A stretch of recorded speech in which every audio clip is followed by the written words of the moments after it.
Hi, Beanie. Thank you so much for taking the time to talk to us. Of course, thank you. Thank you. I will start by preface by saying how much I love Booksmart, but we're not here to talk about Booksmart. But I didn't get to say it last year, so hey, it's all good. Huge congratulations on this one. I really, really enjoyed the film, and I've been speaking to your lovely creators this morning, so that was good fun. And they were saying, they probably said this to you before, but they were saying how this is a story that couldn't have been done until you came along, and thankfully you did come along. Have you got over that kind of, I guess, the good message that they're giving you, that they couldn't have made this movie without you? Oh, I mean, we quite literally couldn't have made it without Caitlin. So it really starts with her. And all, it was a really beautiful kind of group of women, an all-female creative team, and creating this together. And we're all very different, and we all have our own styles and kind of, ways we communicate and creative kind of lanes. But it was so special to collaborate with them all. Caitlin is much more like vivacious and energetic and super, beyond funny and beyond brilliantly smart. And Coky is much quieter and calmer. And so their energies together kind of created this piece. I think you can feel both of them in the piece in a very special way. And it was really special to collaborate with both of them and the whole creative team. And it's all of us. It's not just me. It was something that I mentioned to. Yeah.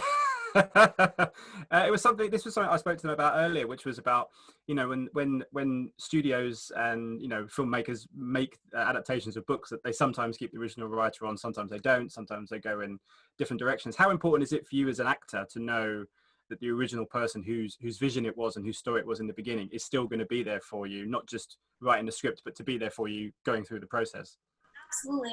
It totally depends on the source material, but with this source material, it's so close to Caitlin's life. It's such a it's a fictionalized version of her own experience. So it was even more important specifically with How to Build a Girl, because it is a novel, but it is so she lived so much of what she infused into Johanna's character and her story. So it was very important. And I also think no one writes like Caitlin. Like there is no way to imitate her or to kind of try to do the Caitlin Moran writing. It has to be her. And so to know that she was adapting her own work was really thrilling. And the screenplay was so special. It was so kind of knocked you off your seat, kind of special when I read it for the first time. And I just hope that they saw me and Johanna as much as I saw myself in her. Yeah.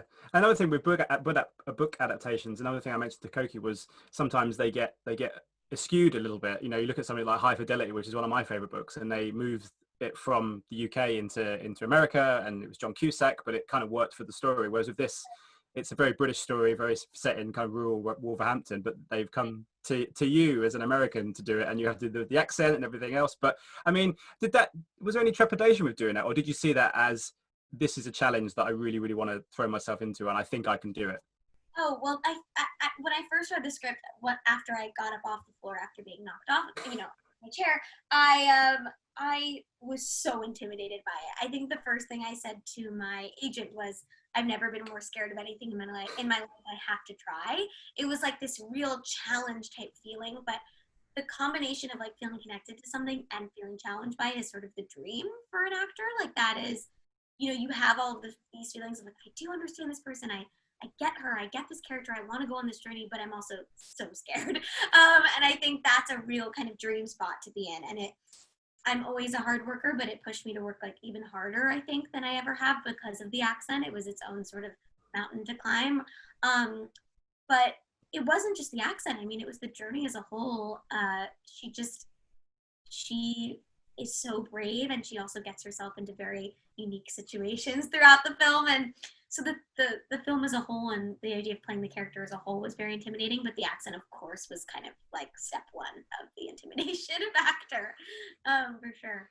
Yeah, it's a wonderful. I mean, we've had sort of coming of age stories before, and in many of them you get sort of a slightly happy ending in many ways, and they kind of, it's not as kind of realistic as this one feels. There's this girl makes mistakes, and you're allowed to make mistakes at that age. You're allowed to kind of find yourself from those mistakes. I mean, it must have been refreshing, and obviously given that you worked on Booksmart, that you've gone from one to another where there's real stories behind it. This isn't kind of, it doesn't matter about the happy ending, because these are real people and they're real stories and they're learning from their experiences. Definitely. I mean, I think the greatest gift that How to Build a Girl gives to anyone of any age, gender, etc., is that we all are trying on different versions of ourselves all the time, and that is the process of being human. That's something to be celebrated and honored, and not like swept under a rug or to be ashamed of. Or I think, as as I can only really speak for in America, but I feel like it's the same in the UK, which is like we sort of fluff off for phases. Like it's like, oh, they're just going through a phase, especially when you're young. Like they're just going through a phase.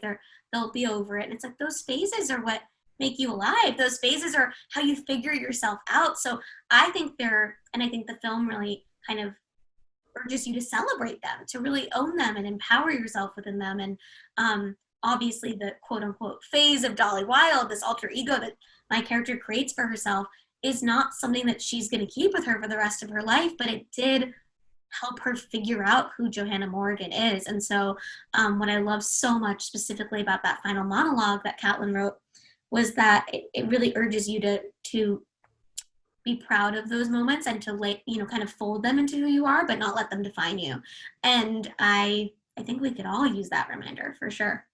Yeah, absolutely. Just as a final question, then, I mean, Dolly and Johanna, I mean, they're fantastic characters to play. I mean, what is it you're going to kind of carry on into your career from them? What is it you're going to miss about them? Is there a particular trait or something about them that you're gonna miss going forward? That's something that you'll keep with you forevermore through your career?